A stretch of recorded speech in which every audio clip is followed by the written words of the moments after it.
Hi friends, welcome to Dayal English magic YouTube channel. जैसा कि हम इंग्लिश स्पीकिंग का यहाँ पर स्टडी कर रहे हैं और हम इंग्लिश बोलना अवश्य सीख जाएंगे, क्योंकि आप प्रैक्टिस करेंगे और उसे बोलेंगे भी। और मैं आपको नई नई सेंटेंस है, नई नई बातें और सभी तरह के वाक्य सिखाऊंगा जो कि आप इंग्लिश में बोलना सीख जाएंगे। तो आपको चिंता करने की ज़रूरत नहीं है, आपको परेशान होने की ज़रूरत नहीं है, आपको इंग्लिश बोलना अवश्य आ जाएगा। तो हमारा जो चैप्टर चल रहा है वो 7 चल रहा है, यानी कि 1 से लेके हम 7 पर आ गए हैं। 7 में जो फर्स्ट पार्ट था वो हमने कर लिया है। अब हम सेकंड पार्ट की तरफ चलते हैं, यानी कि चैप्टर 7 का हम सेकंड पार्ट करने जा रहे हैं। तो आइएगा सेकंड पार्ट में चलते हैं। ये रहा आपका चैप्टर 7 का पार्ट सेकंड। पहले मैंने फर्स्ट पार्ट आपको करा दिया और ये अब हम सेकंड पार्ट पर आ गए। इसमें मुझे आपको कैसे वाक्य सिखाने हैं। पहले वाले जो पार्ट में थे, यानी कि इन फर्स्ट पार्ट, मैंने आपको बताया था कि मौसम जिसको वेदर बोला जाता है, मंथ जिसको महीना बोला जाता है, डे जिसको दिन बोला जाता है, और सीज़न का मतलब होता है ऋतु से, और टाइम यानी कि समय। ये मैंने आपको बताया, इन पर बेस्ड सेंटेंसेस बताए। मैंने आपको इसमें टॉकिंग करना सिखाया कि आपको क्वेश्चन कैसे करना है, आंसर कैसे देना है। अब आप कुछ नया सीखने जा रहे हैं, यानी कि इसके सेकंड पार्ट में क्या होगा, ऐसे सेंटेंसेस आएंगे जो आपको पहले से नहीं आते थे। यानी कि आप जो बचपन में सीख के आए हैं, जो 8 पढ़े थे, यानी कि हाई स्कूल में पढ़े थे, 9th में पढ़े थे, किसी ने 6th में, 7th में, 8th में पढ़ा होगा, लेकिन अब जो पढ़ने जा रहे हैं वो आपने नहीं पढ़ा होगा। उसको मैं नए तरीके से, नए अंदाज में सिखाता हूँ। जो थंबनेल मैंने लगाया था उसमें आपके कुछ सेंटेंस लिखे थे, जैसे मैं ही हूँ जिसने तुम्हें पीटा था, यानी कि ऐसा वाक्य जैसे यह काम करना असंभव है, ये वाली बात। और अब हम ऐसा ही कुछ बोलना सीखने जा रहे हैं। तो आइएगा अब हम पार्ट सेकंड में फिर चलते हैं। ये पार्ट सेकंड चैप्टर 7 का है और इसमें हम फिर 8 पढ़ने जा रहे हैं। ये रहा 8। चलिएगा शुरू करते हैं। एक्शन आ गया, जैसा कि हम एक्शन में ही पढ़ते हैं। एक्शन नंबर फर्स्ट है ये। इसमें हमको क्या करना है, 8 प्लस इज वॉज प्लस आपका नाउन प्रोनाउन रहेगा। नाउन प्रोनाउन मैंने आपको पहले से ही बता दिया है। नाउन किसी व्यक्ति का नाम होता है और ये आपका जो प्रोनाउन है उसके स्थान पर प्रयोग किया जाता है, वो होता है। तो दोनों, यानी कि पहले 8, फिर इज, फिर वॉज, फिर नाउन प्रोनाउन, यानी कि व्यक्ति आ सकता है कोई भी। तो उसके बाद हमको हु का प्रयोग करना होगा। हु के बाद वर्ब सेकंड लगाना होगा आपको, फिर उसके बाद ऑब्जेक्ट का प्रयोग करना होगा। ये तो रही आपकी एक्शन की बात। अब हमको एक्शन करना कैसे है, इसमें तो ये रिटर्न में एक्शन है, अब हमको एक्शन करना सीखना होगा। तो आइएगा अब हम एक्शन करना सीखते हैं। ये रहा स्पीक। इसमें फर्स्ट सेंटेंस आपको बताने जा रहा हूँ मैं। इट इज़ ही, वही है। इट इज़ ही, वही है। Okay, it is he who beat Ram, वही है जिसने राम को पीटा था। इट, फिर उसके बाद इज वॉज में से एक इज, उसके बाद नाउन प्रोनाउन की कहा था, तो प्रोनाउन है इसमें ही, उसके बाद आ गया हो, ये गया हु, और बीट सेकंड फॉर्म है, यानी कि बीट की फर्स्ट फॉर्म और सेकंड फॉर्म सेम रहती हैं, इसलिए ऐसा है।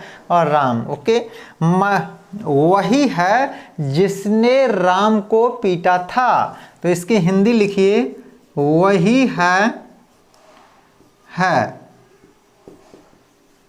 जिसने राम को पीटा था, राम को पीटा था। ये आप सीख गए, यानी कि it is he who beat Ram, it is he who beat Ram. आइएगा सेकंड में चलते हैं। It is my mother, it is my mother, it is my mother who helped you, who helped you. फिर वही एक्शन फॉलो किया है, it is my mother, it's means noun, who helped you. It is my mother, मेरी माँ ही हैं, who helped you, जो जिन्होंने तुम्हारी मदद की थी। इट इज माई मदर, मेरी माँ ही हैं, हु हेल्प्ड यू, जिन्होंने तुम्हारी मदद की थी। यानी मेरी माँ ही हैं जिन्होंने तुम्हारी मदद की थी, मदद की और थी है। It is my mother who helped you, मेरी माँ ही थी जिन्होंने तुम्हारी मदद की। आइएगा थर्ड नंबर पर चलते हैं। हमने इज के 2 सेंटेंसेस कर लिए, अब हम वॉज पर चलते हैं। ओके, इट वॉज दे, वे ही थे। इट वॉज दे, यहाँ पर आपको वर नहीं लगाना है, यानी वेयर नहीं लगाना है, तो हम वॉज का ही प्रयोग करेंगे। आखिर ऐसा क्यों कर रहे हैं? क्योंकि इट के साथ हम सिंगुलर वर्ब का प्रयोग करते हैं, तो इज और वॉज का ही प्रयोग करेंगे। एक्शन में भी इज और वॉज का ही मैंने प्रयोग किया है। तो इट वॉज दे, वे ही थे, हु केम हियर, जो यहाँ आए थे। वे ही थे जो यहाँ आए थे। It is they who came here, sorry, it was they who came here. ये रहा आपका वे ही थे जो यहाँ आए थे, ये रहा। ये 4th नंबर पे आ जाइए। इट वॉज सर, सर ही थे, who taught us Hindi, Hindi.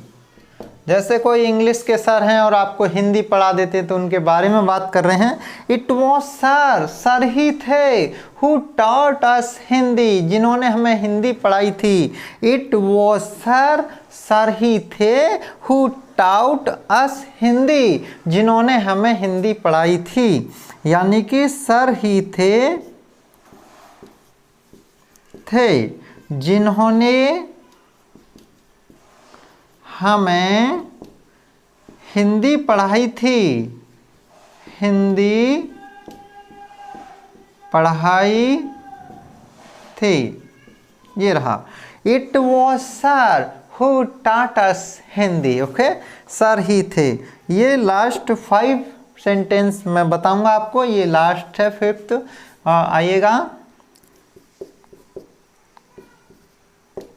It was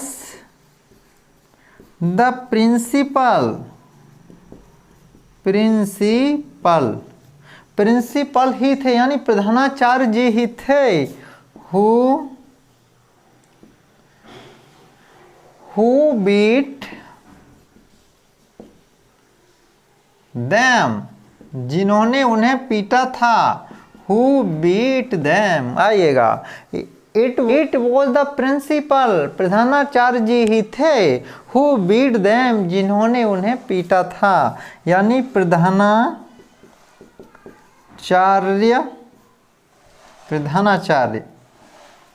प्रधानाचार्य जी ही थे जिन्होंने उन्हें पीटा था,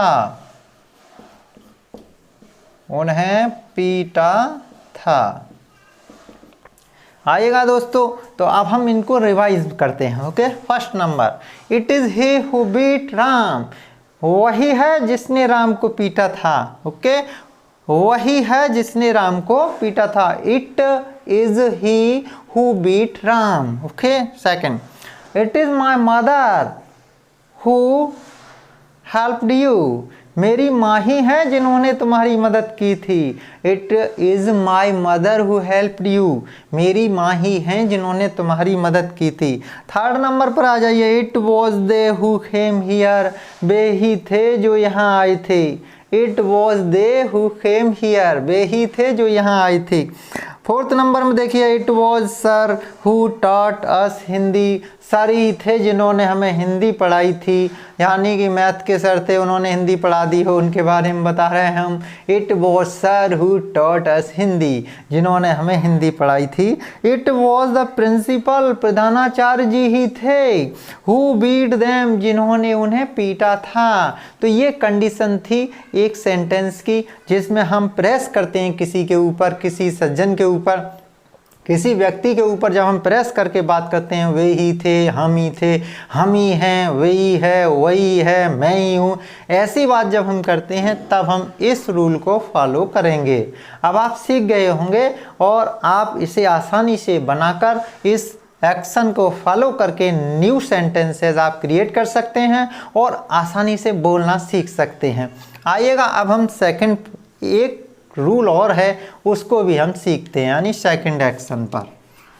ये आप सीख गए होंगे और ऐसे ही आप प्रैक्टिस करते जाइए, बोलना सीखते जाइए और हमेशा अपनी हैबिट में डाल लीजिए बोलना, तो आपको इंग्लिश अच्छी तरह आ जाएगी। समझ में आ रहा है ना? यही काम करना है आपको और प्रैक्टिस करिए, डेली डेली बोलिए और अपनी फैमिली में इसका प्रयोग कीजिए, जिससे कि आप अच्छी तरह इंग्लिश बोलना सीख जाएं। आइएगा एक्शन नंबर 2 पे चलते हैं। ओके, सेकंड एक्शन ये रहा इट, उसके बाद इज वॉज में से एक लगाना था, ठीक है। इट इज वॉज, उसके बाद है पॉसिबल। पॉसिबल माने होता है संभव। इम्पॉसिबल, इम्पॉसिबल माने होता है असंभव। ओके, इजी, इजी माने होता है आसान। डिफ़िकल्ट, डिफ़िकल्ट माने होता है कठिन। ओके, फिर उसके बाद two plus verb first plus object. कितना इजी है, वैसे इजी है, वैसे बहुत हार्ड है। It is was, only one is और वॉज। पॉसिबल संभव के लिए, इम्पॉसिबल असंभव के लिए, इजी आसान के लिए, डिफ़िकल्ट कठिन के लिए।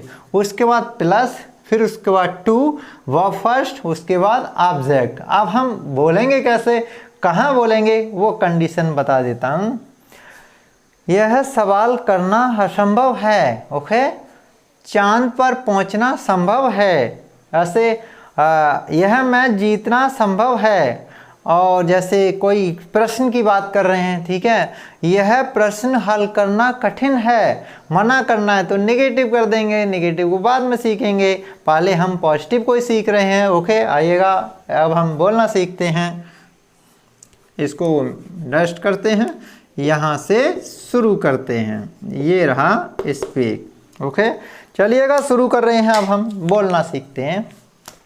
फर्स्ट नंबर सेंटेंस, आप बस घबराइएगा नहीं और सीखते जाएंगे। It is impossible, impossible, it is impossible to be alive for ever.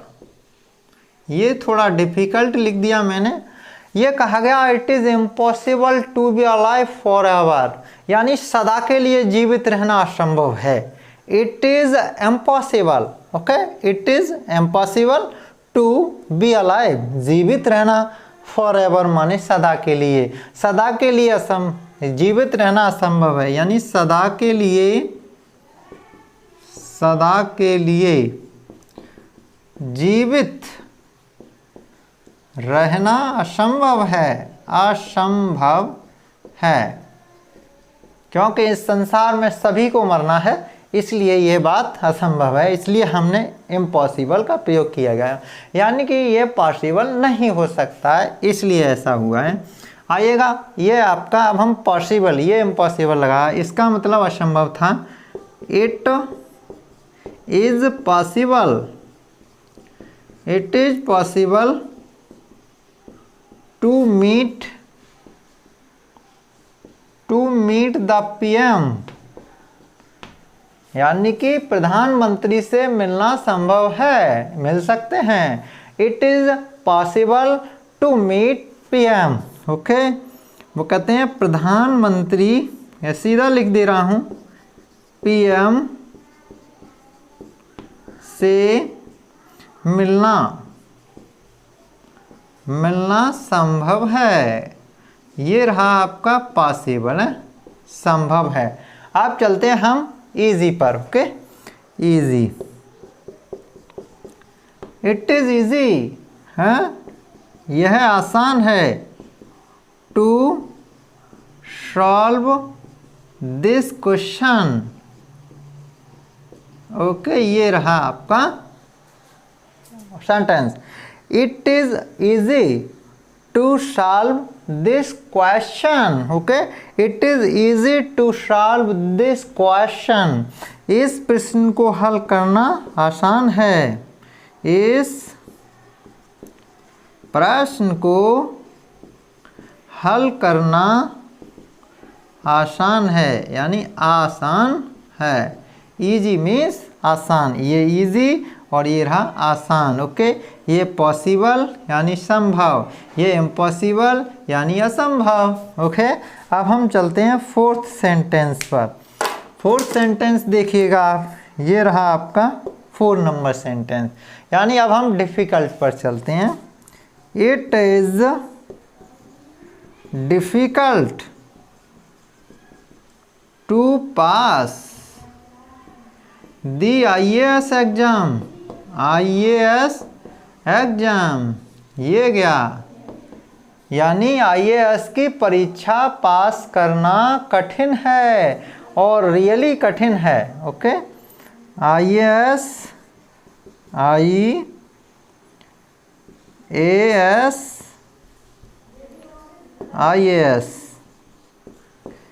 की परीक्षा पास करना कठिन है, कठिन है।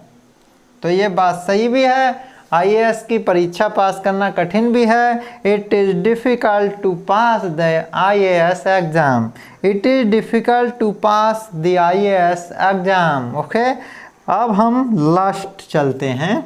ये आपका 1, 2, 3 और 4, यानी कि और भी बात होती है, वो भी लिख ही दे रहे हैं। इसको होता है इट इज़ हार्ड, हार्ड का भी प्रयोग कर देते हैं। टू क्लाइंब, इसको क्लाइंब पढ़ा जाता है। Climb up the Mount Everest. Mount Everest, ये चोटी सबसे ऊंची चोटी है, तो इस पे चढ़ना तो कठिन है ही। Okay, it is hard to climb up the Mount Everest. Mount Everest पर चढ़ना कठिन है, यानी कि माउंट एवरेस्ट पर चढ़ना कठिन है। ये रहा आपका लास्ट, यानी कि इसमें हमने 5 सेंटेंसेस किए। इसको हमने पॉजिटिव में सीखा। Okay, it is impossible to be alive for ever, सदा के लिए जीवित रहना असंभव है। ओके, फिर वो कहते हैं it is possible to meet the PM, PM से मिलना संभव है। आएगा it is easy to solve this question, इस प्रश्न को हल करना आसान है। It is difficult to pass the IAS exam, IAS की परीक्षा पास करना कठिन है। इट इज़ हार्ड, कठिन है। टू क्लाइंब अप, चढ़ना, the Mount Everest, Mount Everest पर चढ़ना कठिन है। इस प्रकार आप क्या करेंगे, अब मैं आपको फिर बता देता हूँ। इस रूल को फॉलो कीजिएगा और इससे पहले वाले में उस रूल को फॉलो कीजिएगा, यानी कि एक्शन को फॉलो कीजिएगा और फिर खुद एक्शन कीजिएगा और उसके बाद बोलना आ जाएगा। ये तो मैंने आपको 5 सेंटेंसेस दिए हैं, आप न्यू सेंटेंसेस कैसे बोलेंगे? तो आपको ये फॉलो करना होगा, उसके बाद आप आसानी से बोल सकते हो। इससे पहले वाले में जो मैंने एक्शन का रूल लिखाया था उसको फॉलो करना, तो आप उस प्रकार के बोल सकते हो, मैं ही हूँ जो मंदिर गया था, वही है जो यहाँ आया था। इस प्रकार की बात करनी है तो आप उस वाले रूल को फॉलो करना। ओके, तो आप इनको आप आसानी से बोल सकते हो। ये मैंने चैप्टर नंबर 7 का सेकंड पार्ट आपको पढ़ाया है, और इसमें कुछ बातें और हैं वो आप देख लीजिएगा। अब आती है नेगेटिव एक्शन की बात। नेगेटिव एक्शन में और इंटरोगेटिव एक्शन में भी बातें आ जाती हैं, जिसमें हम प्रश्न करते हैं यानी क्वेश्चन करते हैं, आंसर भी देते हैं, ऐसी बात और होती है, वो भी सीख लें। एक्शन नंबर नेक्स्ट, इसको हम थर्ड में ले रहे हैं यानी नेगेटिव में ले रहे। तो एट पहले लगाना है, इज वॉज लगाना है, उसके बाद नॉट लगाना है, फिर उसके बाद हमको जो वर्ड थे वो वर्ड लगाने हैं। जैसे कि आपका पॉसिबल था, ओके, ये पॉसिबल, इम्पॉसिबल था, इम्पॉसिबल, एक इजी था, ये रहा आपका इजी, ओके। हार्ड भी था, हार्ड लिखा नहीं था मगर था, ये आपका डिफ़िकल्ट लिखा हुआ था, ओके। ये रही आपकी बातें। उसके बाद हमारा था टू प्लस वर्ब फर्स्ट था, फिर उसके बाद ऑब्जेक्ट था, ये था। ये हमारा इसमें निगेटिव यानी कि नॉट ऐड हो गया है। अब हम इसको बोलना सीखेंगे, चलिएगा सीखते हैं। अच्छा चलिएगा, अब हम चलते हैं एक्शन करने के लिए, यानी कि एक्शन नंबर फर्स्ट पर चलते हैं। ये है आपका it is not possible, it is not possible to meet God soon. इसका मतलब हो गया कि it is not possible to meet God soon, भगवान से मिलना आसान नहीं है, यानी कि it is not possible to meet God soon, यानी कि भगवान से आसानी से मिलना हाँ आइएगा। अब हम फर्स्ट नंबर पर चलते हैं। It is not possible to meet God soon, यानी कि ईश्वर से जल्दी मिलना संभव नहीं है, ईश्वर से जल्दी मिलना संभव नहीं है। It is not possible to meet God soon, ईश्वर से जल्दी मिलना संभव नहीं है, संभव नहीं है। अब आप बोल सकते हैं it is not possible to meet God soon, ईश्वर से जल्दी मिलना संभव नहीं है। आइएगा सेकंड एक्शन पर चलते हैं, impossible. It is not impossible to do it, इसे करना असंभव नहीं है। कोई भी कार्य है आप बोलना चाहते हैं तो इसे करना असंभव नहीं है, it is not impossible to do it, okay. इसे करना असंभव नहीं है, it is not impossible to do it, okay. आइएगा थर्ड नंबर पर चलते हैं, यह है easy. It was not easy, it was not easy to find out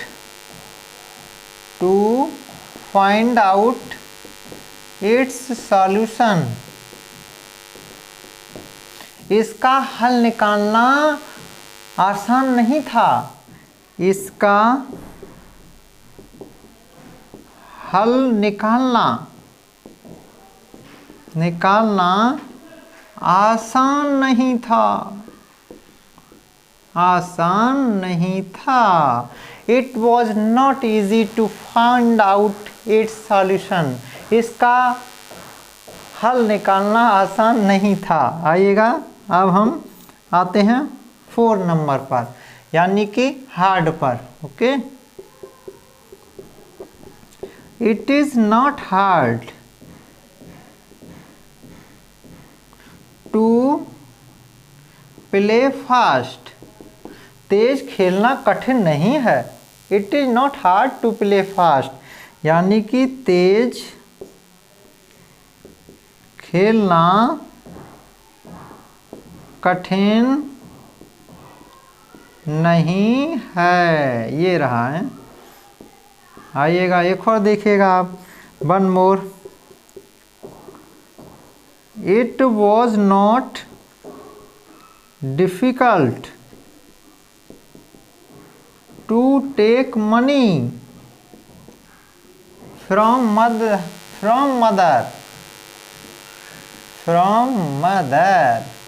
माँ से पैसे लेना क्या नहीं था? कठिन नहीं था। माँ से पैसे लेना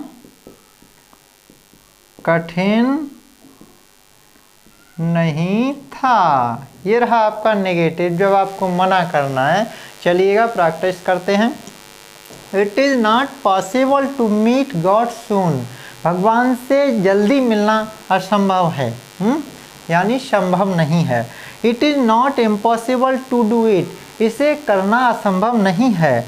it was not easy to find out its solution. इसका हल निकालना आसान नहीं था। It is not hard to play fast.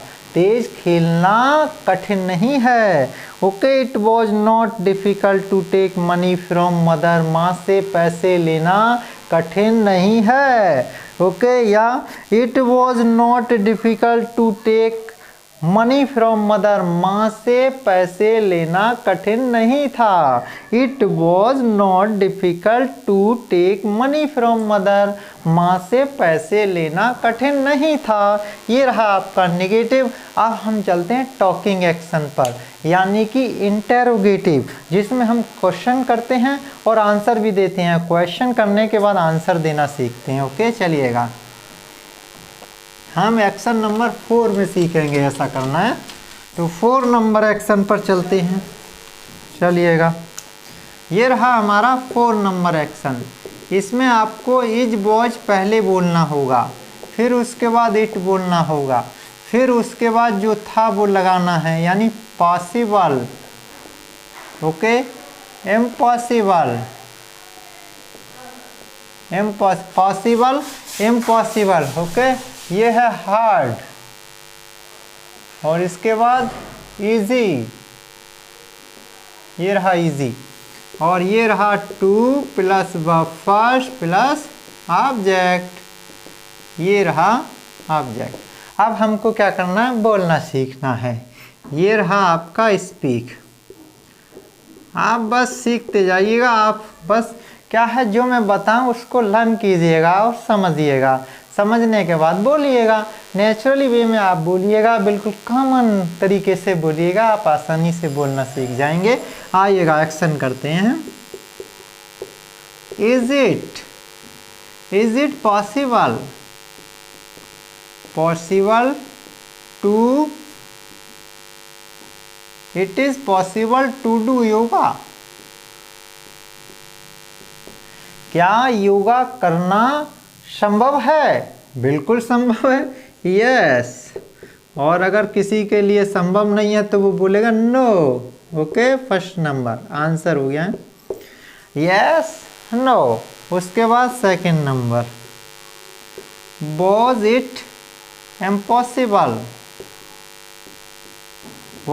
Impossible to help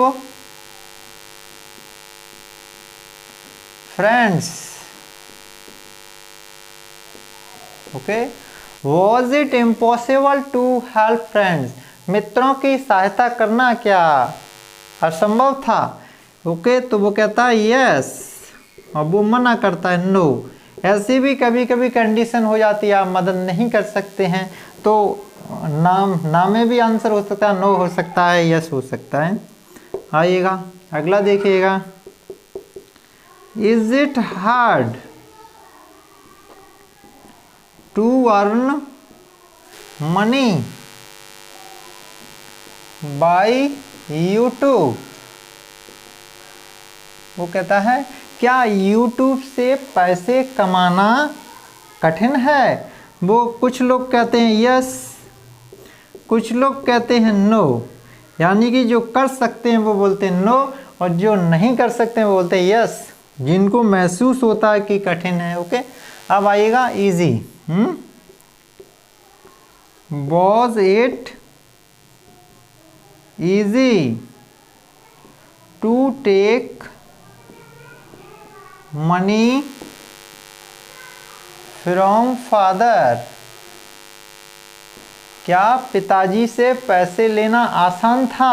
okay, तो वो बोलता है यस, हाँ आसान था। और लगता है डेंजर, अगर आपके यानी कि आपके जो फादर हैं डेंजरस है, इसका मतलब आप ले नहीं सकते, तो बोलेंगे नो, यस, हाँ और नो। इस प्रकार आप एक्शन को फॉलो करेंगे। चलिएगा रिवाइज करते हैं। Is it possible to do yoga. Yoga करना, क्या योगा करना संभव है। ये तो संभव है, यस। उसके बाद मना भी करना है, तो no. Was it impossible to help friends. क्या दोस्तों की मदद करना असंभव है। नो, ज़्यादातर नो होता है, यस भी हो सकता है, यस।